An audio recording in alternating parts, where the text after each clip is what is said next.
Hello everyone, welcome to the iTube classes.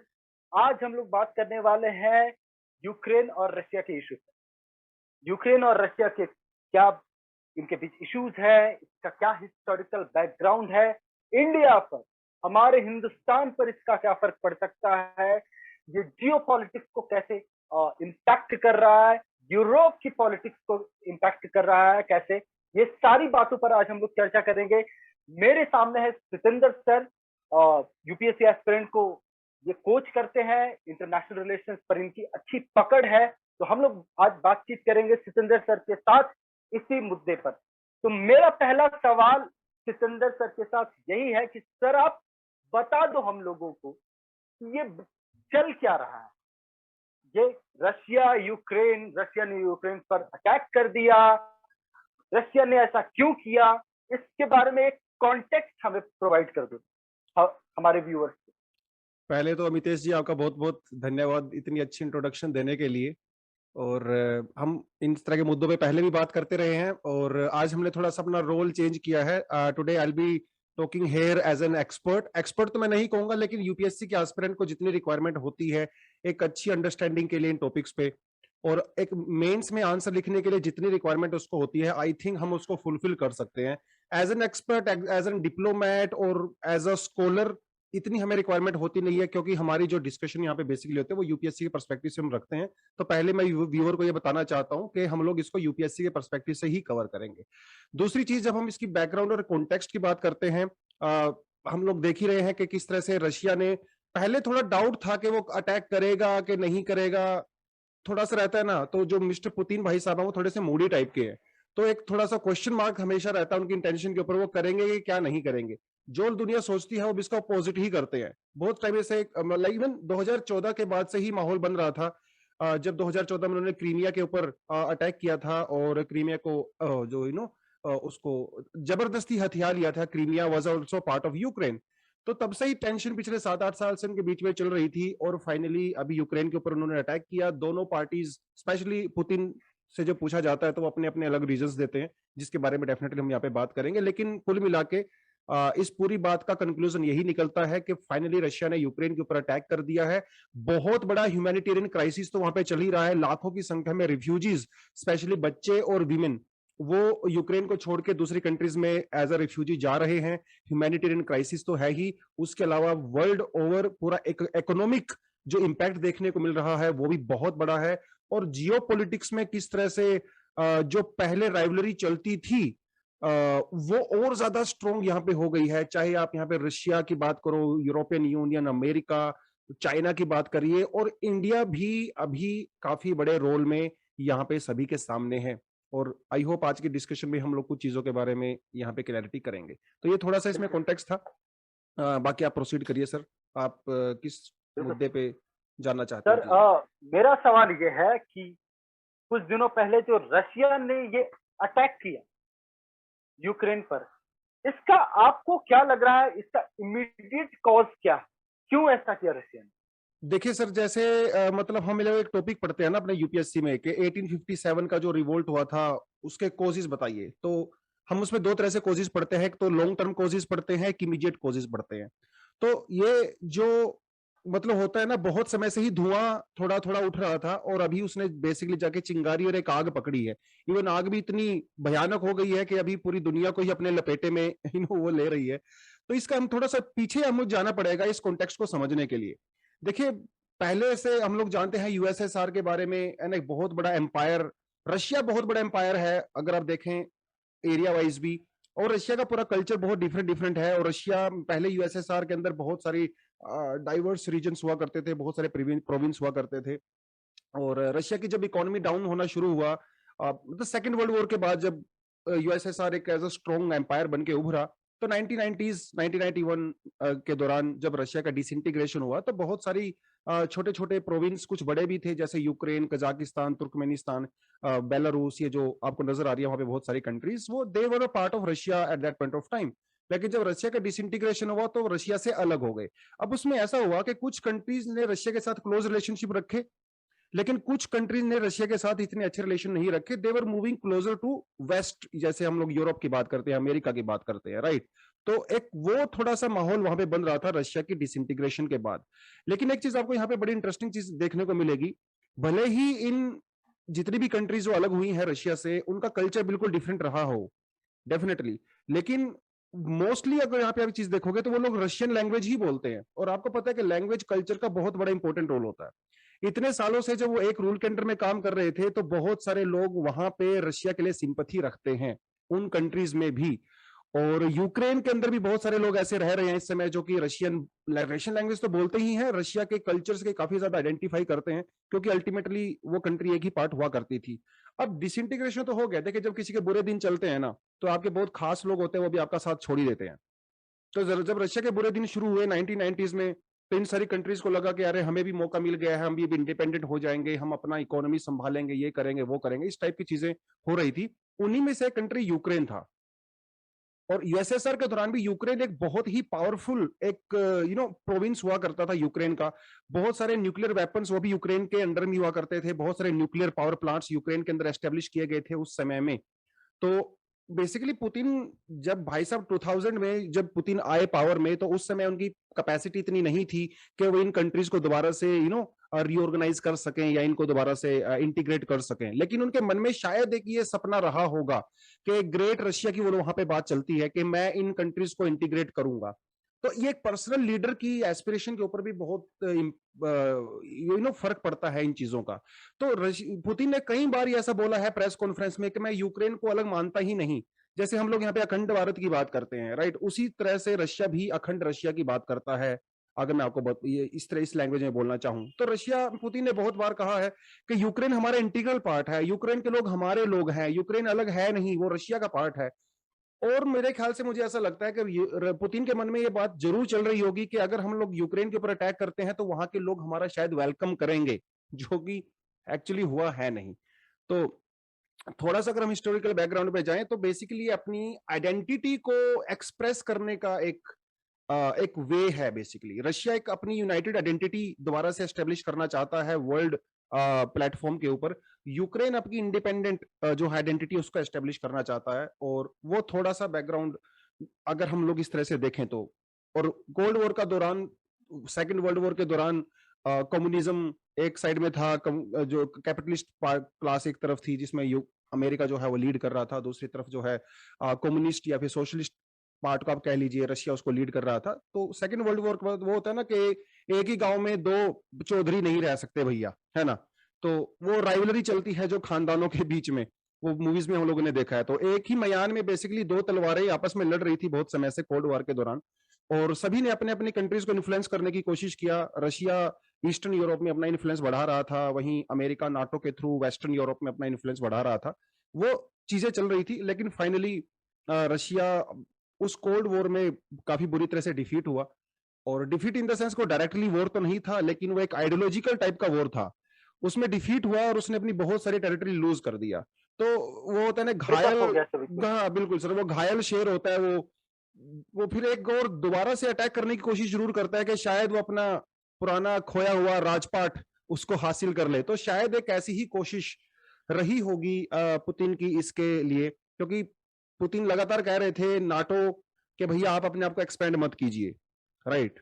पहले तो कुछ ही कंट्री नाटो का पार्ट थी, फिर बाद में कई ऐसी कंट्री जो पहले वर्सो का पार्ट थी या फिर यूएसएसआर का पार्ट थी, उन्होंने भी नाटो को ज्वाइन कर लिया।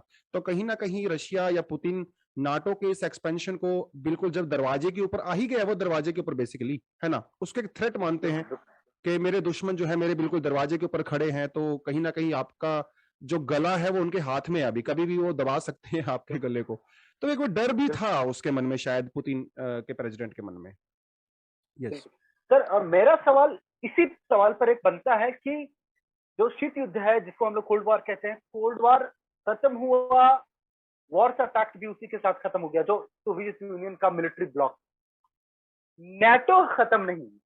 तो क्या आपको ये नहीं लगता कि जो रशिया की जो इनसिक्योरिटी है वो नाटो के एग्जिस्टेंस के चलते, और वेस्ट ने, अमेरिका ने नाटो को खत्म नहीं किया, इस रीजन को आप कितना तवज्जो देना चाहते हैं? मैं डेफिनेटली इसको रीजन को, आपकी बात बिल्कुल सही है कि नाटो खत्म नहीं हुआ, लेकिन यूएसएसआर खत्म यूएसएसआर जो वर्सो था बेसिकली, जो उसको रशिया लीड कर रहा था, वो खत्म हो गया। नाटो का जो पर्पस था इनिशियली, तो वो तो यही था कि हम लोगों को ये जो सोशलिस्ट और कम्युनिस्ट आइडियोलॉजी है जो रशिया लीड करता है, उसको कहीं ना कहीं रिस्ट्रेन करना है, उसको कंटेन करना है, राइट। और नाटो मेंबर्स का ये आपस में, वैसे तो बहुत सारे प्रोविजंस होते हैं नाटो के अंदर, लेकिन ये सबसे बड़ा मेन प्रोविजन ये है कि भैया हम लोगों का जो इंटरेस्ट है वो एक ही है। अगर कोई कंट्री नाटो के किसी भी मेंबर के ऊपर अटैक करती है तो वो सभी के ऊपर अटैक माना जाएगा। जैसे तुम मेरे दोस्त, तो मैं बोलूंगा कि भैया मेरे दोस्त को हाथ लगाने से पहले तुम्हें मेरी लाश के ऊपर से गुजरना पड़ेगा, राइट। वो एक इस तरह का थोड़ा सा वो दोस्ती टाइप का यहाँ पे समझ लीजिए। हालांकि नाटो के मेंबर के अंदर खुद भी काफी डिस्प्यूट है, बट ओवरऑल सरफेस के ऊपर वो अग्री करते हैं कि यस हमारा कॉमन इंटरेस्ट एक है। वर्षों खत्म हो गया, मजबूरी में वो वर्षों खत्म हुआ, क्योंकि रशिया इतनी पोजीशन में नहीं था कि उनको संभाल के रखे। जानबूझ के उसको वर्षों को खत्म नहीं किया गया था कि हाँ चलिए हमें पीस चाहिए, तो इसलिए हम लोग वर्षों को खत्म कर रहे हैं। वो मजबूरी में खत्म हुआ। नाटो उसके बाद इंटैक्ट रहा। देखिए इतनी जब बड़ी ऑर्गेनाइजेशन होती है ना भाई, जब इतनी सारी चीजें आपकी इन्वॉल्व होती हैं, आपकी इकोनॉमी, आपके लोग, आपकी लैंग्वेज, आपका सिक्योरिटी अपरेटस जब इतना ज्यादा इंटीग्रेटेड होता है, तो आप उसको ओवरनाइट उसको डिसइंटीग्रेट नहीं कर सकते हो, राइट। समय लगता है, पहली बात तो ये। दूसरी बात ये कि नाटो के एग्जिस्टेंस के ऊपर भी बहुत समय से सवाल उठते रहे हैं, इसमें किसी तरह का कोई डाउट नहीं है। इससे पहले मिस्टर ट्रंप थे, जो प्रेसिडेंट थे यूएसए के, उन्होंने कई बार जो है इस बात के बारे में उन्होंने चर्चा किया कि हम लोग नाटो अभी इरेलीवेंट है, और नाटो के जो मेंबर्स थे उनके ऊपर दबाव बनाने की कोशिश भी की कि आप भी कंट्रीब्यूट कीजिए, क्योंकि नाटो के अगर आप प्रोविजन को पढ़ोगे उसके अंदर ये चीज लिखा हुआ है कि नाटो के कंट्रीज को अपनी जीडीपी का 2% जो है वो डिफेंस के अंदर इन्वेस्ट करना ही करना है। लेकिन बहुत सारी कंट्री ऐसी हैं जो नाटो का मेंबर है, वो 2% तो छोड़िए, आधा % भी नहीं करती हैं, क्योंकि उनको लगता है कि अमेरिका जो है वो टेक केयर कर लेगा, अमेरिका का इंटरेस्ट है, मैं अपना उसको एजुकेशन पे खर्चा करूंगा या उधर उधर खर्चा करूंगा। तो नाटो का बेसिकली अगर आप देखें 2000 देखिए 1991 में तो डिसइंटीग्रेशन ही हुआ, 2000 में पुतिन भाई साहब आए। तो पुतिन जब आए 2000 में, आप एक चीज को देखो, वो वेस्ट से दुश्मनी नहीं था उनका। He was very fond of West. Even उन्होंने अमेरिका में भैया यात्रा किया, अमेरिका में उस टाइम जो जॉर्ज बुश थे उनके फार्म हाउस पे गए और उन्होंने वहां पे पार्टीज की हैं 2000 में, जब नए नए आए थे। तो उस समय तो नाटो को डिसइंटीग्रेट करने का ऐसा कुछ उनके मन में आया ही नहीं होगा। लेकिन जब 2010 के बाद पुतिन ने नया रंग बदला अपना, और उन्होंने रशिया को एक अलग से इमेज उन्होंने जब दिखाई दुनिया को, फिर 2014 में उन्होंने फिर उन्हें जॉर्जिया के ऊपर अटैक किया, 2013-14 में फिर क्रीमिया के ऊपर अटैक किया। तो नाटो को फिर वेस्टर्न यूरोपियन कंट्रीज को भी ये लगने लगा कि नहीं, हमें प्रोटेक्शन की जरूरत है। रशिया को जो हम लोग सोचते थे कि डिसइंटीग्रेशन के बाद वो शांति बरतेगा, ऐसा हुआ नहीं। तो नाटो कहीं ना कहीं डिसइंटीग्रेट हुआ नहीं, इवन और ज्यादा स्ट्रांग हुआ। नई नई कंट्रीज ने नाटो को ज्वाइन करने की डिमांड रखी, जॉर्जिया ने डिमांड रखी और यूक्रेन ने भी डिमांड रखी। एक्चुअली सारे फसाद की जड़ यही है। यूक्रेन ने वेस्टर्न कंट्रीज को रिक्वेस्ट किया कि हमें नाटो का मेंबर बनना है, आप हमें नाटो ज्वाइन करने दीजिए, और वेस्टर्न कंट्रीज ने आउटराइटली रिजेक्ट नहीं किया।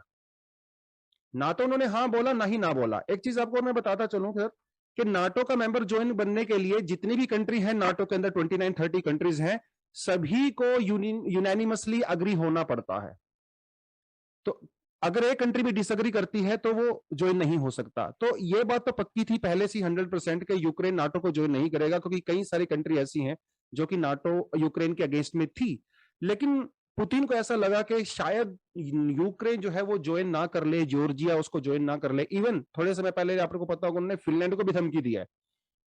फिनलैंड नाटो का पार्ट नहीं है, स्वीडन नाटो का पार्ट नहीं है, उन्होंने उनको भी धमकी दिया कि देखो अगर तुमने भी नाटो को ज्वाइन करने की किया ना कोशिश, तो तुम्हारा हाल भी यूक्रेन जैसा ही होगा। तो पुतिन का ये आर्गुमेंट है कि मैं नाटो को अपने दरवाजे से दूर रखना चाहता हूं बिकॉज मेरे अपने सिक्योरिटी कंसर्न है, ये बेसिकली। लेकिन नाटो अभी और ज्यादा स्ट्रांग होगा, और भी ज्यादा स्ट्रांग होगा। आप देख सकते हो जर्मनी ने अपने डिफेंस के ऊपर खर्चा बढ़ा दिया है।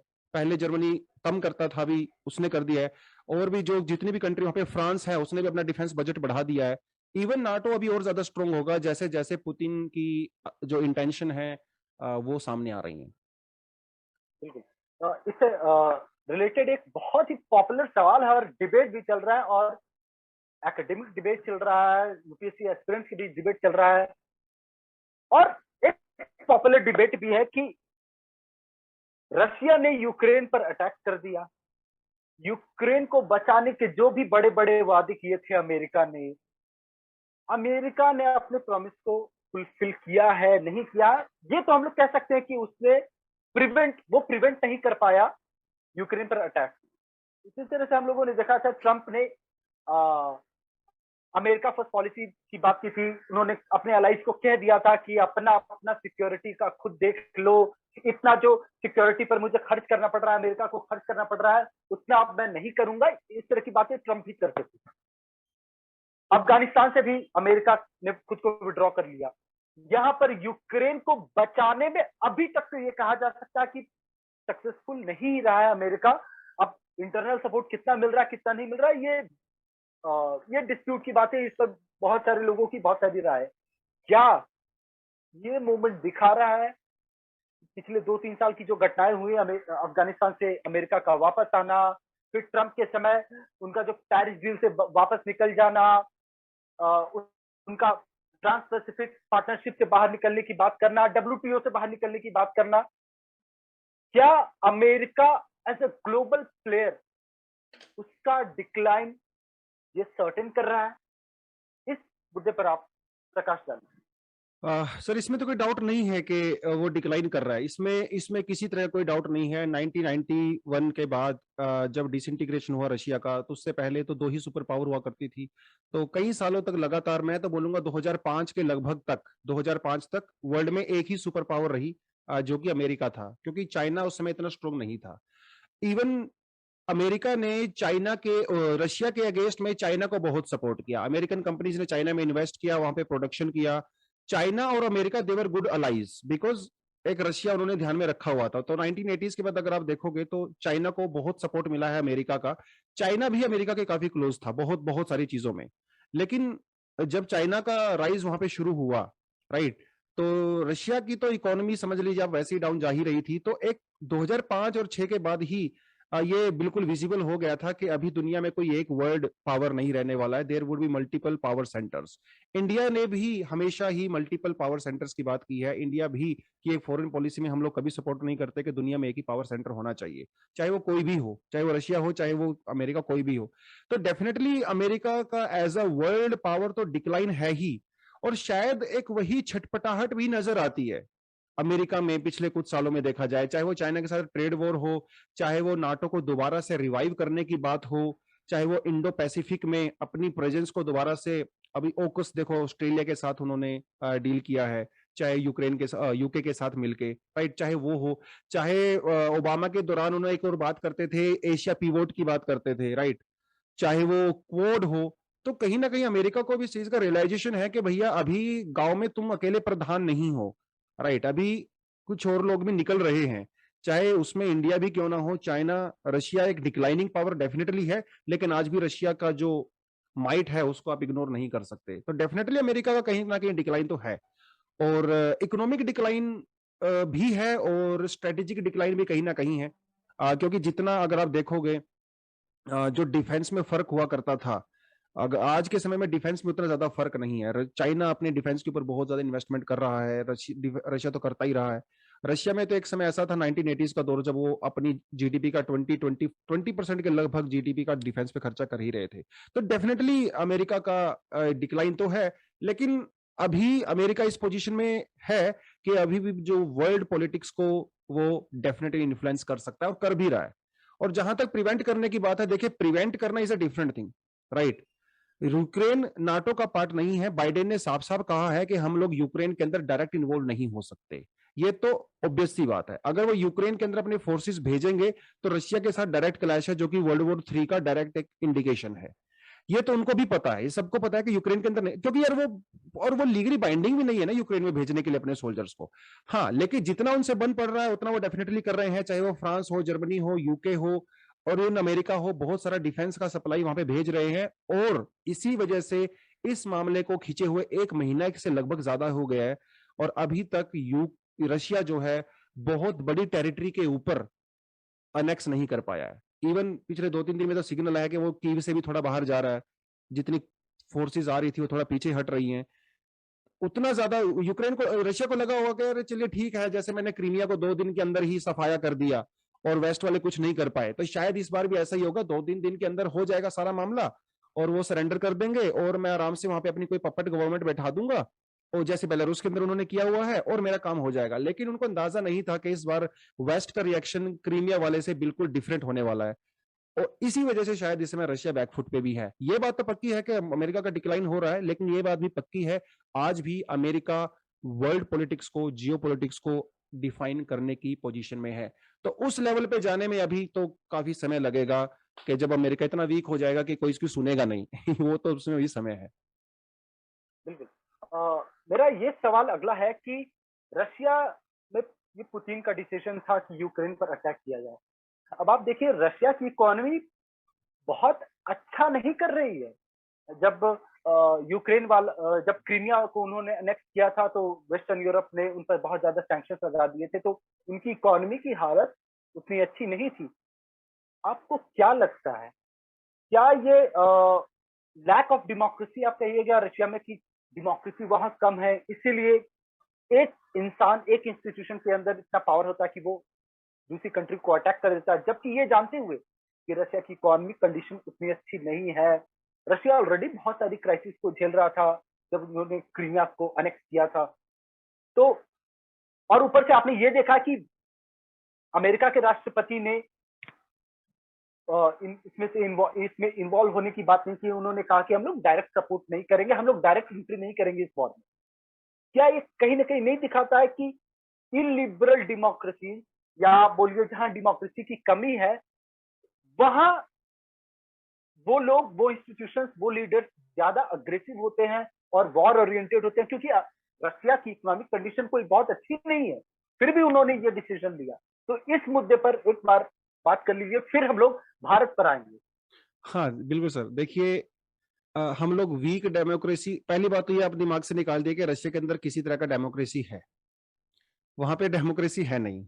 एक ही लीडर है, वही जो बोलेंगे वही होता है, वो एक पूरी तरह से ऑथोरिटेरियन रूल है। उनके कुछ दोस्त हैं, मित्र हैं और ओलिगार्क जिनको बोला जाता है, जो कि डिसइंटीग्रेशन के बाद पूरे रशिया की इकोनॉमी का उनके ऊपर हाथ रहा पूरे की पूरी तरह से, रिसोर्सेज को कंट्रोल किया। तो डेमोक्रेसी तो डेफिनेटली नहीं है। लेकिन एक चीज अगर आप देखोगे, अगर हम लोग वर्ल्ड हिस्ट्री को उठा के देखें तो जो डिक्टेटर होते हैं, जहां पे 1 पर्सन रूल होता है, जो वो हमेशा ही अपनी पोजीशन को लेकर इनसिक्योर होते हैं, हमेशा अपनी पोजीशन को लेकर इनसिक्योर होते हैं और उस इनसिक्योरिटी में डाउट्स आते हैं और फिर अपनी पोजीशन को स्ट्रेंथन करने के लिए वो ऐसे उल जुलूल डिसीजन लेते रहते हैं। इकोनॉमी का यहाँ पे एक अलग कॉन्सेप्ट है। आप यहाँ पे एक चीज को देखिए कि इंडिया में भी ये टेंडेंसी हम लोगों को देखने को मिलती है, वर्ल्ड ओवर ये टेंडेंसी देखने को मिलती है कि जब भी किसी लीडर की डोमेस्टिक पॉपुलैरिटी कम होती है तो वो एक्सटर्नल क्राइसिस क्रिएट करते हैं अपनी पॉपुलैरिटी को बढ़ाने के लिए और असली मुद्दों से ध्यान हटाने के लिए और अपनी रेटिंग को इंप्रूव करने के लिए। एक एक्सटर्नल एग्जिस्टिंग एक जो है वो क्राइसिस जो है वहां पे प्रोड्यूस किया जाता है। ऐसा हर कंट्री में होता है, इंडिया भी इसे छूता नहीं है। जब भी किसी खास मुद्दों से ध्यान हटाना होता है तो कुछ और ऐसा बड़ा मुद्दा लेके आया जाता है कि लोगों का ध्यान वहां से हट जाता है। ये हमेशा से होता है, ये हमेशा से होता भी रहेगा, ये लीडर्स की एक रहती है। रशिया के अंदर अब यहाँ पे देखिए 2 चीजें हैं। पुतिन बहुत ही अनपॉपुलर लीडर हैं, इसमें कोई डाउट नहीं। अगर आप वहां पे रेटिंग्स करके उठा के देखोगे तो पिछले कई सालों से, देखिए सीधी सी बात है भैया, लोगों को तो अपनी प्लेट में खाना चाहिए, उनको तो सामान चाहिए, उनको तो चीजें चाहिए अपनी। तो पिछले 25-30 साल से रशिया की इकोनॉमी लगातार वो इन्फ्लेशन में जा रही है, इसमें कोई डाउट नहीं है। रूबल बहुत ज्यादा वीक है, लेकिन पॉलिटिकली रशिया में वो शायद जिस तरह से कई सारे पॉलिटिकल लीडर्स को रशिया में दबाया जाता है, जेल में डाल दिया जाता है या फिर इनको पॉइजन देके ठिकाने लगा दिया जाता है, तो रशिया में पुतिन की पॉपुलैरिटी डेफिनेटली बहुत ज्यादा डाउन है। और शायद एक ये रीजन भी रहा होगा, कोविड की वजह से भी वहां पे जो और चीजें हुई और क्रीमिया के बाद जो सैंक्शंस लगाए गए, लोग दुनिया भर से रशिया के अंदर इन्वेस्टमेंट नहीं कर रहे हैं बिकॉज उनको इन्वेस्टमेंट पे जो है वो डाउट है। तो पॉपुलैरिटी तो डेफिनेटली उनकी डाउन जा ही रही थी। अब तो लीडर जो है वो ऐसे डायरेक्टली कभी भी देख लीजिए आप, चाहे आप हिटलर को भी क्यों ना देख लीजिए, किसी को भी देख लीजिए, वो हमेशा अपने एक्शन को जस्टिफाई करते हैं किसी ना किसी तरीके से। तो पुतिन भी जस्टिफाई कर रहे हैं कि देखो मुझे तो नाटो से डर था, यूक्रेन के अंदर जो है वो नाजीज का जो है बहुत ज्यादा इन्फ्लुएंस हो गया है, तो मैं उसको डीनाजीफाई करना चाहता हूं। उन्होंने एक टर्म भी उन्होंने यूज किया है। तो डेफिनेटली एक वो रीजन भी यहाँ पे है। लेकिन एक बात मैं बोलना चाहूंगा कि इस बार जो है पुतिन की कैलकुलेशन थोड़ा सा गड़बड़ हो गया। उनको लगा होगा कि देखिए अमेरिका अब दोबारा से सेल्फ सेंटर्ड हो रहा है। जिस तरह से हम लोग इंडिया फर्स्ट की बात करते हैं, इसी तरह से अमेरिका भी जो है अमेरिका फर्स्ट की बात कर रहा है। तो शायद उनको कैलकुलेशन किया होगा कि अमेरिका इतना ज्यादा अड़ंगा नहीं अड़ाएगा। अफगानिस्तान से वो निकले, वीक हो गए, राइट। सीरिया के अंदर जो हो रहा है वहां पे उसकी पोजीशन भी बैकफुट पे ही गई हुई है। कोविड के समय में ऑलरेडी वो डाउन गया हुआ है। इन पहले ही 2008 के क्राइसिस से पूरी तरह से उभर नहीं पाया है। तो शायद उसको लगा होगा कि अमेरिका वीक पोजीशन में है और बहुत इस तरह से रिएक्ट करेगा नहीं। जिस तरह से मैंने क्रीमिया में किया वैसा ही मैं कर लूंगा। लेकिन भैया इस बार मिस कैलकुलेशन आपका हो गया है। आपकी इकोनॉमी तो डाउन है ही, रशिया के मीडिया के ऊपर पूरी तरह से बैन लगा दिया गया है। वहां पे सिर्फ स्टेट मीडिया ही वो न्यूज दिखाता है जो कि ऊपर से ऑर्डर आते हैं वही दिखाया जाता है। तो ये मैनिपुलेशन जो सोशल मीडिया के थ्रू जो एक चलाया जाता है एजेंडा, वो भी पूरी तरह से चल रहा है। बहुत सारी रिपोर्ट्स ऐसी आती हैं कि रशिया में भी हजारों की संख्या में लोग को अरेस्ट किया जा रहा है, आम जनता को। और भैया इकोनॉमी तो डाउन है ही, इकोनॉमी में तो कोई डाउट नहीं। लेकिन थोड़ा सा पिछले 2 हफ्ते में इकोनॉमी ने बाउंस बैक किया है, थोड़ा सा किया है, क्योंकि रशिया जो है वो एक ऐसी पोजीशन में है कि वो यूरोपियन कंट्रीज को ब्लैकमेल कर सकता है। अमेरिका के पास एक ऐसी चीज है जो कि यूरोप के सर्वाइवल के लिए बहुत जरूरी है। और शायद ये कैलकुलेशन भी अब पुतिन ने जरूर किया होगा, क्रूड ऑयल और गैस, राइट। अराउंड 25% जो क्रूड ऑयल है यूरोप का वो पूरी तरह से रशिया के ऊपर डिपेंड करता है। अराउंड 40% जो गैस है वो पूरी तरह से रशिया के ऊपर डिपेंड करता है। अगर आप, और जर्मनी यहाँ पे बहुत बड़ा प्लेयर है। जर्मनी को कहा जाता है कि भैया यूरोप का इंजन है। जर्मनी भी पूरी तरह से रशिया की ऑयल और गैस के ऊपर ही डिपेंड करता है। और एक चीज आप यहाँ पे देखोगे कि रशिया के से जो भी क्रूड ऑयल या नेचुरल गैस जो यूरोप के अंदर जाता है वो 80-90% वो यूक्रेन से होके जाता है, यूक्रेन और जॉर्जिया से होके जाता है। तो पाइपलाइन सारी यूक्रेन से होके जाती है और यूक्रेन को उसके बदले में जो है ट्रांजिट फीस मिलता है, टोल टैक्स मिलता है। यूक्रेन की इनकम का बहुत बड़ा रीजन सोर्स है वो पाइपलाइन के थ्रू जो आता है। तो उसको बाईपास करने के लिए उन्होंने जो है बाल्टिक सी से एक नोड टू लाइन भी बिछाई थी, जो डेफिनेटली अब तो इंप्लीमेंट उसको नहीं किया जाएगा। और यूरोप की दुखती रग की जो है वो जो नस बोलते हैं, जो दुखती जो रग है वो उसके हाथ में थी रशिया के, वो है क्रूड ऑयल और नेचुरल गैस। तो देख लीजिए अभी आप, जैसे ही यूरोप ने थोड़े से सैंक्शंस लगाए, अमेरिका यूरोप का जो है रशिया का करेंसी डाउन होने लगा, तो रशिया ने वही कार्ड खेला, अपना ट्रम्प कार्ड। उन्होंने कहा देखो भैया, अगर आपको मुझसे क्रूड ऑयल और गैस चाहिए तो आपको रूबल में पे करना पड़ेगा, आप जो है डॉलर में पे नहीं कर सकते हो। तो डेफिनेटली जब उनको रूबल में पे करना पड़ेगा तो रूबल की डिमांड बढ़ेगा। और जैसे ही उन्होंने ये अनाउंसमेंट की तो पिछले हफ्ते 10 दिन में आप देखो यूक्रेन की करेंसी ने दोबारा से बाउंस बैक किया है। यूक्रेन में वॉर अटैक होने से पहले उसकी करेंसी जो है वो $1 इज इक्वल टू 84 रूबल्स थी, जो कि आज जो है $1 इज इक्वल टू 83 रूबल्स हो चुके, थोड़ी और ज्यादा स्ट्रॉन्ग हो गई है। लेकिन ये लॉन्ग टर्म नहीं है, ये लॉन्ग टर्म नहीं है। जैसे ही यूरोप अपने दूसरे रूट खोजेगा, रशिया के ऊपर डिपेंडेंसी कम होगी, तो डेफिनेटली वो दोबारा से डाउन जाने वाला है। तो आपको क्या लगता है कि क्या कोल्ड वॉर वापस आ गया, या ये कहें और भी ये सीरियस बात हो सकती है कि क्या हम लोग कुछ ऐसा वर्ल्ड वॉर की तरफ आगे बढ़ रहे हैं, या हम लोग कोल्ड वॉर में कहीं ना कहीं कुछ तो पोजीशन चेंज हुआ है? तो आपको क्या लगता है यूरोप का जो फ्यूचर है वो किस तरह का है? कोल्ड वॉर का अभी फ्यूचर आपको दिख रहा है, या we are moving towards war? देखिए, ये तो कोल्ड वॉर तो खैर नहीं है, cold war full fledge war है अब तो। अब जो पोस्ट यूक्रेन में जो वर्ल्ड का एक नया ऑर्डर ही सामने आने वाला है। अब वो वर्ल्ड का नया ऑर्डर कैसा होगा, वो वायलेंट होगा या फिर कुछ नया सॉल्यूशन जो है हम लोग बैठ के निकालेंगे सारे वर्ल्ड लीडर्स, वो देखना रहेगा। लेकिन अभी ये चीज जो है कोल्ड वॉर से थोड़ी आगे जा चुकी है। कोल्ड वॉर जो है एक आइडियोलॉजिकल वॉर था, लेकिन अभी जो ये वॉर है ये एग्जिस्टेंस का वॉर है। अभी रशिया को भी अपने एग्जिस्टेंस की बात करता है, यूरोप भी अपने एग्जिस्टेंस की बात कर रहा है। ऊपर से चाइना के साथ जो ट्रेड वॉर है, अभी तो सिर्फ उसका ट्रेड वॉर एक नाम है। देखिए, ये कोल्ड वॉर वगैरह सब नोमेनक्लेचर है, कोई ऐसे ट्रेड्स नहीं है कि अच्छा कोल्ड वॉर में ये होता है और वो वॉर में ये होता है। ट्रेड वॉर में बेसिकली कहने का ये है कि सब लोग अपनी एक पावरफुल पोजीशन को मेंटेन करना चाहते हैं, राइट। तो डेफिनेटली कोल्ड वॉर, अगर आपने वर्ल्ड वॉर की बात की है, देखिए वी नेवर नो, एक छोटी सी घटना से ही कुछ भी हो सकता है। फर्स्ट वर्ल्ड वॉर में देखिए छोटी सी घटना से शुरुआतें हुई, सेकंड वर्ल्ड वॉर में भी छोटी कुछ घटना हुई थी, उसकी वजह से शुरुआत हुई। तो वी नेवर नो कि कब कहाँ चीजें एस्केलेट हो जाती हैं। छोटी शुरुआत लगता है, हमें अंदाजा भी नहीं होता, वो चीज फिर बढ़ती चली जाती है ना। तो उसकी भी पॉसिबिलिटी डेफिनेटली यहाँ पे, जिस तरह से पुतिन भाई साहब जो है वो न्यूक्लियर का बॉम्ब का यूज करने की धमकी दे चुके हैं। और वो बहुत अनप्रिडिक्टेबल लीडर होते हैं, इस तरह के बहुत अनप्रिडिक्टेबल होते हैं, कौन सा एक्शन कब ले लेंगे अपने एग्जिस्टेंस को बचाने के लिए, अपनी पोजीशन को सिक्योर करने के लिए, वी नेवर नो। तो वो भी हो सकता है डेफिनेटली, लेकिन एक दुनिया भी एक नए दौर से गुजरेगी आने वाले बहुत सालों तक, और लेट्स प्रे के पोजीशन वो सिचुएशन जो है वो पीसफुल रहे, हम इतना ही उम्मीद कर सकते हैं।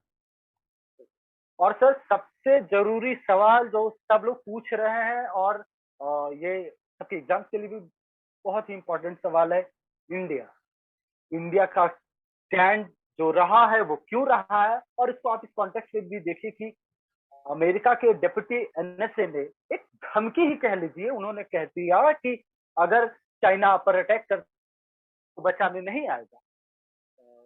ये उसकी डिप्लोमेटिक लैंग्वेज थी भी नहीं, अगर हम लोग कहें कि बहुत ही ये ब्लंटली उन्होंने कहा। तो आप इस मुद्दे पर थोड़ा प्रकाश डालिए कि ऐसा क्यों हुआ, और अब इंडिया और अमेरिका के रिलेशंस कहाँ है। You all know that India quad का पार्ट भी है, क्वाड का मेंबर है। कहा जा रहा था कि इंडिया और अमेरिका के रिश्ते बहुत ही क्लोज रिलेशनशिप है इनकी, फ्रेंड्स है एक दूसरे के, अलाई बनने वाले थे। बहुत लोग इस तरह की बातें करते थे कि इंडिया और अमेरिका नेचुरल अलाइज, लेकिन ये बात कह के थोड़ा स्ट्रेंथ तो दिख रहा है, बिकॉज हमारा एक सबसे ओल्ड पार्टनर रहा है रशिया। तो इंडिया का जो स्टैंड है वो आपको क्या लगता है, कितना सही है, कितना सही नहीं है, और इंडिया ने जो स्टैंड लिया उसका इंडिया अमेरिका रिलेशन पर क्या इम्पैक्ट पड़ सकता है? देखिए सर, जब हम लोग राजनीति की बात करते हैं तो एक चीज कहा जाता है कि राजनीति में कोई दोस्त नहीं होता, राजनीति में कोई दुश्मन नहीं होता, है ना। सब अपना इंटरेस्ट देखते हैं। ऐसे ही जियोपॉलिटिक्स में भी है, कोई परमानेंट दोस्त नहीं है, कोई परमानेंट दुश्मन नहीं है, सब एक दूसरे का इंटरेस्ट देखते हैं, राइट। तो इस समय इंडिया अपना इंटरेस्ट देख रहा है, अमेरिका अपना इंटरेस्ट देख रहा है, रशिया चाइना सब अपना इंटरेस्ट देख रहे हैं, लेकिन उस इंटरेस्ट के बीच में एक कॉमन ग्राउंड जिसके ऊपर बातचीत की जा सके वो बेसिकली यहाँ पे ढूंढने की कोशिश की जा रही है। और इंडिया के देखिए, चाहे हमारे रिश्ते पिछले 8-10 सालों में इंप्रूव काफी ज्यादा हुए हों, लेकिन उसके पीछे के जो 70 सालों का जो हिस्ट्री है उसको डेफिनेटली आप इग्नोर नहीं कर सकते। चाहे आप हमारे आज रिलेशन कितने अच्छे हो गए हों, लेकिन हमारी पॉलिटिकल क्लास और आम जनता के बीच में भी अमेरिका को लेके हमेशा ही एक डाउट रहा है। अमेरिका की जो इमेज है हमारी कंट्री में बताने की जरूरत नहीं है, लोग समझते हैं कि अरे बड़ा ही सेल्फिश टाइप का कंट्री है, हमेशा अपने बारे में ही बात करता है। वो पॉलिटिकल क्लास में भी है, हाँ, कुछ राजनीतिक मजबूरियां होती हैं जो आपको अपने क्लोज लेके जाती हैं। और जहां तक रशिया की बात है, रशिया का अपना सेल्फ इंटरेस्ट है। अब रशिया कोई ऐसा तो नहीं है कि वो इंडिया की हेल्प कर रहा है कि चलो हाँ यार ये थोड़ा सा कमजोर कंट्री है, चलो इसकी हेल्प कर देते हैं, ऐसा उसका भी कोई ऐसा वेलफेयर और ऐसा दोस्ती वाला नहीं है। हम एक ट्रेड पार्टनर थे बहुत बड़े, रशिया और चाइना के बीच में काफी ज्यादा इश्यूज होते थे उस समय में। तो उस समय चाइना रशिया उस पोजीशन में था कि वो इंडिया की सपोर्ट करेगा तो चाइना को वीक कर सकता है, क्योंकि उस समय चाइना और अमेरिका दे वर क्लोज, तो वो उनकी रियलिटी थी। उस समय रशिया ने इंडिया का साथ दिया, उसकी रियलिटी थी। उस समय अमेरिका ने पाकिस्तान का साथ दिया, वो उसकी रियलिटी थी, बिकॉज वी वर आइडियोलॉजिकली भी, जब 5 ईयर प्लान की बात करें, नेहरू जी की बात करें, we were ideologically closer to Russia. हालांकि हम लोगों की फॉरेन पॉलिसी हमेशा नॉन अलाइनमेंट की ही रही है, हम किसी का भी पार्ट नहीं बनना चाहते। बहुत सारे लोग इसको इंडिया की एक दोगलापन भी बोलते हैं कि आप जो है मौका परस्त हो, अपॉर्चुनिस्ट हो, हाँ, जब आपका मन करता है वहां चले जाते हो, जब आपका मन वहां करता है। लेकिन अभी तक इंडिया की ये जो नॉन अलाइनमेंट की पॉलिसी है बहुत बहुत कामयाब रही है। इवन आज के दौर में भी अगर आप देखोगे तो बहुत कामयाब है उस मामले में। और जहां तक हम लोग एक हिस्टोरिकल एक प्रेसिडेंट सेट होता है ना, वो प्रेसिडेंट सेट हो गया है। रशिया ने समय समय पे हमारी हेल्प की है, उसके रीजन चाहे कुछ भी रहे हों, बट हमारी हेल्प उसने डेफिनेटली किया है। हम उनसे डिफेंस इक्विपमेंट्स खरीदते थे।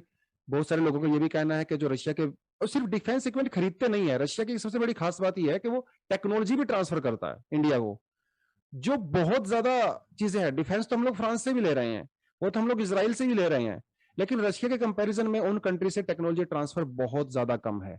ये चीज भी हमें देखनी पड़ेगी। तो डिफेंस पार्टनर बहुत बड़ा होने के साथ साथ अब क्योंकि रशिया और चाइना की इक्वेशन थोड़ी सी चेंज हो गई है पिछले कुछ समय में, जो बातें हम लोग यहाँ पे कर रहे हैं वो बातें रशिया चाइना के अंदर भी होती होंगी। वो एक दूसरे की वो पॉलिटिकल मजबूरी की वजह से पास में है, क्योंकि फिर वो दुश्मन का दुश्मन दोस्त हो गया ना, इस तरह का कुछ है। तो रशिया और चाइना भी पॉलिटिकली और आइडियोलॉजिकली इतने क्लोज नहीं है, मजबूरी में एक दूसरे का साथ वो दे रहे हैं। अब फ्यूचर में उस समय सिचुएशन कैसी होगी, कल को चाइना के साथ अगर इंडिया का रिलेशन चेंज होता है, चाइना के साथ कुछ क्लैशेस होते हैं, उस समय रशिया का क्या पॉइंट ऑफ व्यू रहेगा, उस स्टैंड लेना रहेगा, वो डेफिनेटली बहुत क्रूशियल रहेगा। लेकिन फिलहाल तो हम लोगों ने रशिया का पूरा साथ दिया है, जब रशिया को जो हमारी जरूरत पड़ी है हम लोगों ने उसके अगेंस्ट में वोट नहीं किया, लेकिन हम लोग अब्सटेन रहे हैं। डेफिनेटली अमेरिका की से हमारे, देखिए अमेरिका भी कोई इंडिया के लिए इसलिए इसलिए दोस्त नहीं है कह रहे इंडिया तो बहुत बड़ा डेमोक्रेसी है, चलो हम भी डेमोक्रेसी है, चलो भाई भाई डेमोक्रेसी डेमोक्रेसी। नो, चाइना उसके लिए मजबूरी बना हुआ है, वो गले की हड्डी बना हुआ है, तो वो इंडिया को एज एन अपॉर्चुनिटी यहाँ पे यूज कर रहा है। तो ये सभी अपने सेल्फ इंटरेस्ट में चीजें कर रहे हैं, इंडिया अपने सेल्फ इंटरेस्ट में कर रहा है। इंडिया में आज जो सिनेरियो है, हमें ऐसा लगता है कि रशिया, वैसे भी यार देखो यार, इंडिया का 90% पूरा डिफेंस इक्विपमेंट और टेक्नोलॉजी रशिया के ऊपर डिपेंड करता है, तो हम रशिया के अगेंस्ट में तो नहीं जा सकते। अमेरिका भी इस बात को समझता है, उन्होंने बोला भी है कि हाँ ये एक्सपेक्टेड था इंडिया से। इंडिया रशिया के अगेंस्ट में भैया कहाँ जाएगा, जा ही नहीं सकता। हमारे जो जितने इंजीनियर हैं यहाँ पे डिफेंस, वो सारे रशिया में जाकर ट्रेनिंग ले रहे हैं। हमारा जो पूरा इक्विपमेंट है, टेक्नोलॉजी है, रशिया बेस्ड है। तो अगर आपको रशिया से डीकपल करना है तो समझ लीजिए अगले 30-40 साल लगने वाले हैं। ये डिफेंस चीजें कोई ओवरनाइट नहीं होती हैं। हालांकि इंडिया को भी इस चीज का पता है कि किसी एक कंट्री के ऊपर डिपेंड होना बहुत सही नहीं है। पिछले अगर 8-10 सालों में अगर आप देखो, हम लोगों ने भी अपने डिफेंस को जो है डाइवर्सिफाई किया है।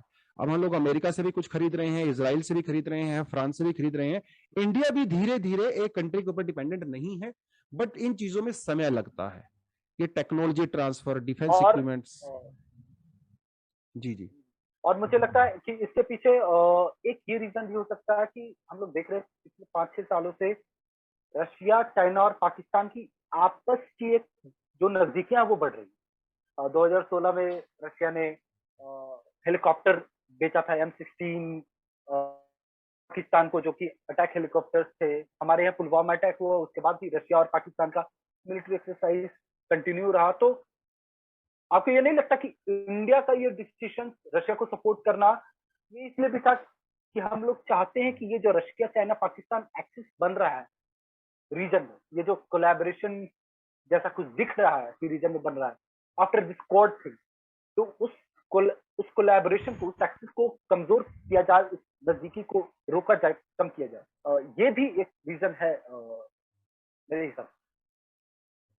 आप एक चीज देखिए कि इतना एक आयरनी और इतना फनी इंसिडेंट हुआ कि जिस दिन यूक्रेन ने अटैक किया, यूक्रेन के ऊपर अटैक किया रशिया ने, उस समय इमरान खान भाई साहब जो है वो रशिया के अंदर ही थे, है ना।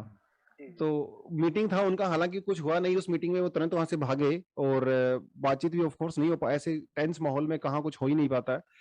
तो वही है बात, सारी इक्वेशन चेंज होती रहती है जियोपॉलिटिक्स में, राइट। तो पहले रशिया और अमेरिका क्लोज थे, इंडिया रशिया क्लोज थे, पाकिस्तान जो है वो रशिया वाले ग्रुप के अंदर था, क्योंकि उस समय मिडिल ईस्ट बहुत इंपॉर्टेंट था, अफगानिस्तान वो सारा रीजन।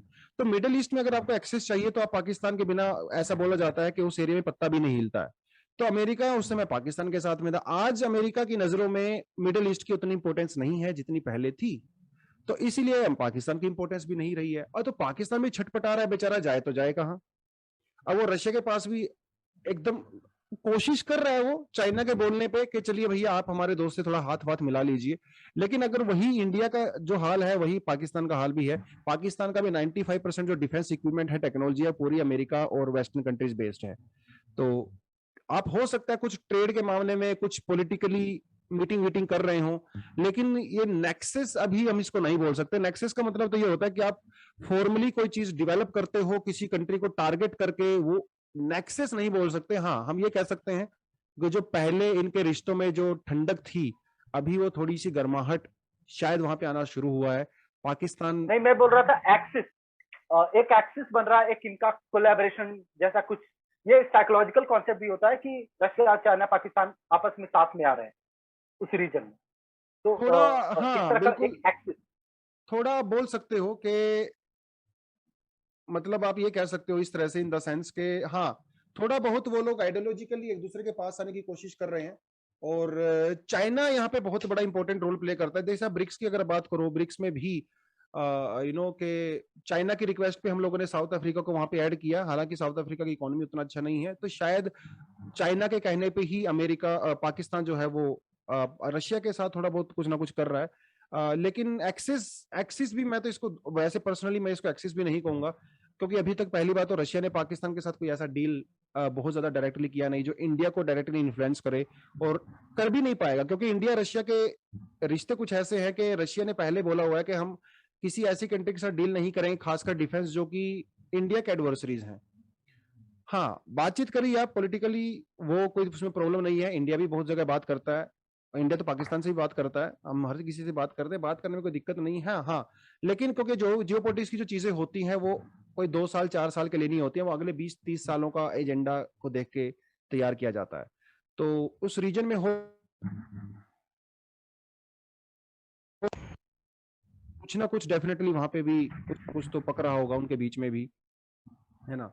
तो चीजें भी डेफिनेटली यहाँ पे हो सकती हैं। तो हाँ, आपने बिल्कुल सही कहा कि कुछ ना कुछ तो उनके बीच में भी हो ही रहा है।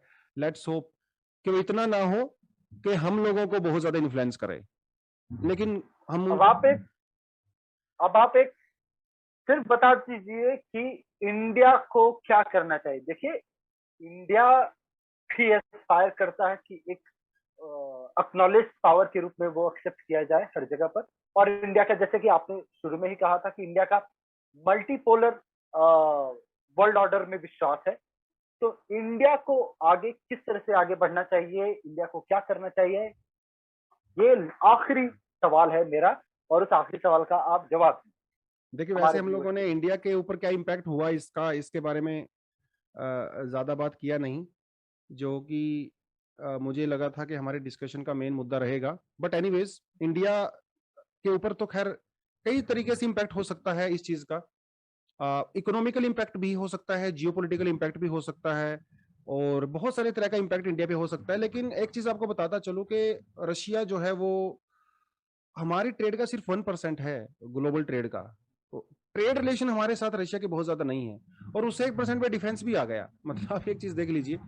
हाँ, तो ओवरऑल इंडिया की इकोनॉमी के ऊपर बहुत ज्यादा इंपैक्ट नहीं पड़ने वाला है, लेकिन यस, कुछ सेक्टर ऐसे हैं जिसके ऊपर इंपैक्ट पड़ेगा। सबसे बड़ी बात तो क्रूड ऑयल की है।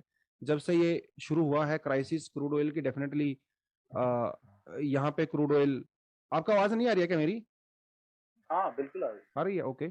सो डेफिनेटली क्रूड ऑयल का प्राइस बढ़ा है दुनिया में, और इंडिया अपना 80% से ज्यादा रिक्वायरमेंट जो इंपोर्ट के ऊपर ही डिपेंड करता है।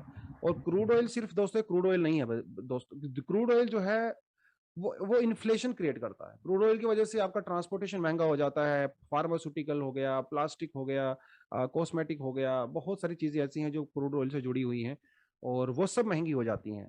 और इन्फ्लेशनरी जब ट्रेंड आते हैं तो इंडिया का जो करेंसी है वो भी डाउन चला जाता है, जैसे कि इस समय गया हुआ है। और वो सारी की सारी चीजें, तो इम्पैक्ट कई सारे तरीकों से पड़ सकता है। हम लोग जैसे वीट के ऊपर भी इम्पैक्ट पड़ता है। दुनिया का 25-26% जो वीट है वो यूक्रेन और रशिया प्रोड्यूस करता है। और इस समय क्योंकि वो वहाँ पे जो सप्लाई चेन है वो डिस्टर्ब हो गई है, तो इंडिया भी बहुत बड़ा एक प्रोड्यूसर है वीट का। तो हमारे लिए एक अपॉर्चुनिटी भी हो सकती है ये कि हम लोग दुनिया के ऐसी कंट्रीज को जहाँ पे रशिया से वीट ज्यादा था, हम उसको वीट प्रोवाइड करवा सकते हैं। तो एक अपॉर्चुनिटी भी है डेफिनेटली इंडिया को, जब हम लोग चीज देखें तो। उसके अलावा सेमीकंडक्टर और वो सारी चीजें, मिल्क का जो है वो प्राइस इंक्रीज हो गया है। यूरिया हम लोग बहुत ज्यादा, यूरिया और पोटाश फर्टिलाइजर हम लोग यूक्रेन रशिया से इंपोर्ट करते हैं, उसका प्राइस बढ़ गया है, जिसकी वजह से हमारे जो एग्रीकल्चर का इनपुट कॉस्ट भी इंक्रीज हो गया है। बहुत सारा इम्पैक्ट तो है इंडिया के ऊपर, डेफिनेटली इकोनॉमिकल इम्पैक्ट भी है, जियोपॉलिटिकल इम्पैक्ट भी है। यूरोपियन कंट्रीज इंडिया को डायरेक्टली वो अक्यूज कर रही हैं कि आप इस युद्ध को जो है आप फंडिंग कर रहे हो इनडायरेक्टली, क्योंकि इंडिया ने कहा है कि हम लोग रशिया से जो है चीप जो है ऑयल खरीदेंगे, राइट। हालांकि बहुत बड़ी मात्रा में नहीं, लेकिन फिर भी कुछ ना कुछ तो खरीदेंगे। तो उन्होंने कहा कि हाँ भैया, आप उसको फंड भी कर रहे हो, आप रशिया के साथ अलाइन कर रहे हो। तो एक चीज वो हो जाती है ना कि या तो आप मेरे साथ हो या मेरे खिलाफ हो। तो वो जो बीच वाला जो एरिया है ना, वो उनको समझ नहीं आ रहा है इस समय।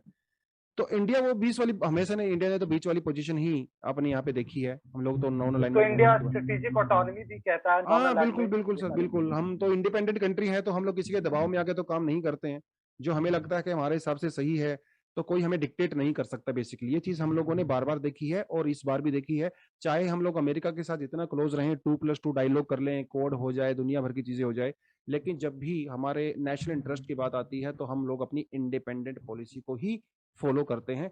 वो लोग भी उस चीज को जानते हैं, लेकिन कई बार ऐसा होता है ना कि जब चीजें बहुत गर्म होती हैं, झगड़ा होता है, तो कुछ ना कुछ उल जलूल चीजें ऑब्वियसली हम लोग बोलते ही हैं। तो शायद वो भी, लेकिन जैसे ही शायद यूक्रेन का क्राइसिस थोड़ा सा डाउन जाएगा, एक नया रियलिटी सामने आएगा, इंडिया की इंपॉर्टेंस भी दुनिया को पता चलेगी, इंडिया भी अपने जो है कुछ और नए अलाइज ढूंढेगा यहाँ पे। रशिया से थोड़ा सा मुझे ऐसा लगता है कि हम लोग थोड़ा सा डिकपल होने की भी कोशिश करेंगे, क्योंकि जब तक चीजें नॉर्मल होती हैं तो रशिया को सपोर्ट करने में कोई बुराई भी नहीं है। लेकिन यहाँ पे जब इतने बड़े लार्ज स्केल पे ह्यूमन राइट का वायलेशन हो रहा है, बच्चे हॉस्पिटल में जो है स्कूल कॉलेजेस में अटैक हो रहे हैं, उस समय इंडिया रशिया को डायरेक्ट सपोर्ट करता है, तो हमारे लिए मोरल जो है यहाँ पे एक क्राइसिस क्रिएट हो जाता है, राइट। तो हम लोग बेसिकली एक ऐसे कंट्री का इस समय साथ दे रहे हैं, साथ इनडायरेक्टली साथ दे रहे हैं, जो कि ह्यूमन राइट का इस समय बहुत बड़ा वायलेटर माना जा रहा है। तो थोड़ा सा बैकफुट पे है इंडिया उस केस में, लेकिन हमारी अपनी मजबूरियां हैं। तो डेफिनेटली इस पूरे युद्ध के बाद मुझे ऐसा लगता है कि हम रशिया से थोड़ा सा डीकपल होंगे, थोड़ा सा दूर हटेंगे उससे, और यूरोप के थोड़ा सा और ज्यादा क्लोज जाएंगे। और हम लोग जब आत्मनिर्भरता की बात करते हैं, बहुत सालों से कोशिश की जा रही है कि इंडिया डिफेंस में वो सेल्फ सफिशिएंट रहे, तो मुझे ऐसा लगता है कि इसके बाद हमारी जो डोमेस्टिक जो डिफेंस मैन्युफैक्चरिंग इंडस्ट्री है उस पर बहुत ज्यादा फोकस किया जाएगा। आने वाले 20-25 साल में मुझे नहीं लगता हम किसी और कंट्री के ऊपर इम्पोर्ट के डिफेंस इम्पोर्ट के ऊपर हम लोग इम्पैक्ट करेंगे। इकोनॉमी वाइज तो इट्स ओके, तो कोई दिक्कत नहीं है। डिफेंस वाले सेक्टर में थोड़ा इंडिया बैकफुट पे है, वो हम लोग थोड़ा सा डेफिनेटली कुछ नहीं। और नहीं, इस बार हम लोगों ने बजट में डिफेंस डोमेस्टिक जो एक्विजिशन है डिफेंस का उसको हम लोगों ने बढ़ाया है, तो आत्मनिर्भर भारत की हम लोग डिफेंस में भी इसमें हम लोग फोकस कर रहे हैं। बट अभी भी दिल्ली बहुत दूर है। बिल्कुल। ये चर्चाएं मुझे बहुत इम्पोर्टेंट लगी, इससे हम लोग यूक्रेन और रशिया के रिलेशन के बीच काफी कुछ समझ पाए। ये सारे सवाल लगभग हो गए, लेकिन मेरा एक अपना व्यक्तिगत सवाल है आपसे, जो और उस सवाल पर हम लोगों ने चर्चा के दौरान फोकस नहीं किया, लेकिन एक एडिशनल सवाल मैं ये पूछना चाहता हूँ कि देखिए, क्वाड हम लोगों ने ज्वाइन किया था, सब लोग जानते हैं कि चाइना को टैकल करना था इंडियन ओशन रीजन में। अभी हम लोगों ने रशिया के साथ हम लोग नजदीक देखे जा रहे हैं। वेस्टर्न वर्ल्ड ये कह रहा है कि our trade is financing Russian war on Ukraine. ऊपर से एक ऑकस जैसा ऑर्गेनाइजेशन भी आ चुका है, जो उसके बारे में भी कहा जाता है कि वो इंडियन ओशन रीजन में या इंडो पैसिफिक रीजन में चाइना जैसी कंट्रीज के यूनिलैटरल जो उनके यूनिलैटरल तरीके हैं, यूनिलैटरलिज्म है, चाइना की जो मनमानी है, उसको रोकने में कामयाब था। तो आपको क्या नहीं लगता कि क्वाड का फ्यूचर थोड़ा कॉम्प्रोमाइज दिख रहा है? बिल्कुल, मैं आपकी बात से बिल्कुल अग्री करता हूं कि थोड़ा सा दिख रहा है मुझे थोड़ा सा इसमें डाउट। लेकिन आप एक चीज भी देखिए कि कोड अभी फॉर्मल ऑर्गेनाइजेशन भी नहीं है, राइट। कोड सिर्फ अभी एक इनफॉर्मल ऑर्गेनाइजेशन है जिसमें हम ये ऑफिशियल आपस में मिलते हैं, बात करते हैं। इवन आप एक चीज और देखोगे, कोड को लेके हर कंट्री का ऑब्जेक्टिव भी अलग अलग है। तो ये चारों कंट्री जो कोड का मेंबर है अभी किसी एक सिंगल ऑब्जेक्टिव पे पहुंची ही नहीं है। अमेरिका का अलग ऑब्जेक्टिव है वहां पे, जापान का अलग है, ऑस्ट्रेलिया का अलग है, हमारा अलग है। तो कोड इतनी ज्यादा इंपॉर्टेंस मुझे ऐसा लगता है पर्सनल लेवल पे जितनी हम लोग कोड को देते हैं। हाँ, यहाँ पे कोई खास अग्रीमेंट होता, कोई स्ट्रेटेजिक अग्रीमेंट होता तो एक अलग बात थी। कोड अभी इस पॉइंट ऑफ टाइम पे इतनी ज्यादा एक इंपॉर्टेंट चीज नहीं है जो कि वर्ल्ड ऑर्डर को या इस पूरे रीजन को डिस्टेबलाइज कर सके। हालांकि कोड डेफिनेटली कंटिन्यू रहेगा, लेकिन यूक्रेन के क्राइसिस के बाद उसके अंदर भी डेफिनेटली कुछ ना कुछ चेंजेस देखे जाएंगे, खासकर अमेरिका की जो अप्रोच रहने वाली है। इवन जापान ने भी इंडिया के ऊपर काफी दबाव बनाने की कोशिश की कि आप रशिया के ऊपर सैंक्शंस लगाइए, रशिया को थोड़ा दबाव बनाइए, जबकि जापान हमारा बहुत खास मित्र है, ऑस्ट्रेलिया भी हमारा ठीक ठाक दोस्त है। लेकिन फिर भी इंडिया की मजबूरी वो लोग भी समझते हैं, इंडिया भी अपनी वीकनेस को अभी अच्छे से हम लोग समझते हैं। तो क्वाड के चक्कर में हम लोग अपना पिछले 70 साल का एक रिलेशन, जब हम लोगों को बहुत ज्यादा हेल्प किया यूनाइटेड नेशन के अंदर रशिया ने, उसको डेफिनेटली हम इग्नोर नहीं कर सकते। और एक ऐसी ऑर्गेनाइजेशन जिसका फ्यूचर पहले से ही डावाडोल था भाई, देखो ऐसा नहीं है कि क्वाड कोई कंक्रीट ऑर्गेनाइजेशन था जिसके अगेंस्ट में हम लोग चले गए, राइट। चाइना को टैकल करने की मेरे ख्याल से अमेरिका को ज्यादा जल्दी है इंडिया से। अमेरिका का डायरेक्ट थ्रेट वो चाइना से है, इंडिया का चाइना से इतना बड़ा थ्रेट नहीं है जितना अमेरिका को है। तो पैसिफिक ओशन में जो साउथ चाइना सी में हो रहा है या ताइवान में हो रहा है, जो जापान में हो रहा है, वो ज्यादा कंसर्न है। हमारे जो बॉर्डर इश्यूज हो रहे हैं वो डेफिनेटली इंडिया उस पोजीशन में है कि हमें अभी अमेरिका या किसी कंट्री की हेल्प नहीं है। इंडिया इस पोजीशन में है डिफेंस या जो भी समझ लिया आप, कि हम उसको अच्छे से अभी हैंडल कर सकते हैं, एज लॉन्ग एज कोई फुल फ्लेज वॉर ना हो, जिसकी चांसेस ऑब्वियसली बहुत ज्यादा कम है, राइट। तो कोड को इतना ज्यादा इंपॉर्टेंस पहले भी नहीं दिया जा रहा था, वो सिर्फ लिखने के लिए, बात करने के लिए ठीक है, एज सच कोई कंक्रीट, और मुझे नहीं लगता उसमें कोई चेंज होने वाला है, कोड फिर भी रहेगा, थोड़ा बहुत रोल चेंज हो सकता है, अप्रोच में चेंजेस आएंगे, लेकिन yes code would be there, तो उसके ऊपर कोई फर्क नहीं पड़ने वाला है। चलिए, बहुत अच्छा लगा आपसे बात करके सतेंद्र सर, और इस तरह के और भी टॉपिक्स पर हम लोग आगे भी बातचीत करते रहेंगे, और नए नए एक्सपर्ट्स को भी बुलाया जाएगा। हमारे व्यूअर्स का फीडबैक हम लोगों के लिए बहुत इंपॉर्टेंट है, और इसी तरह से हम लोग मेहनत करते रहेंगे साथ में। तो जी जी थैंक यू एवरी। बहुत बहुत अच्छा लगा अमितेश जी आपके साथ बात करके, और हमारे जितने भी व्यूअर्स हैं सभी को बोलना चाहूंगा, अपनी अपनी फीडबैक जरूर दें कमेंट सेक्शन में जाके, और अब वो टॉपिक्स भी बताएं जिसके बारे में आप चाहते हो कि हम लोग डिस्कस करें, बिल्कुल बिल्कुल। और rather than a broad topic, जैसे पूरा क्राइसिस हो गया, हम लोग कुछ स्पेसिफिक टॉपिक्स पे भी डिस्कस कर सकते हैं एक ब्रॉड टॉपिक के अंडर में, जिसमें हमारा थोड़ा समय भी बचेगा और डिस्कशन को मोर लोग ज्यादा ऑब्जेक्टिव बना सकते हैं। तो हमारे सारे व्यूअर्स को हमारी तरफ से बहुत ज्यादा थैंक यू वेरी मच, और अमितेश जी आपको भी बहुत थैंक यू, और हम बहुत सबकी बहुत फीडबैक का वेलकम करते हैं, और इसी के साथ आज के सेशन को हम लोग यहीं पे एंड करते हैं। Thank you very much, all the best, जय हिंद सर।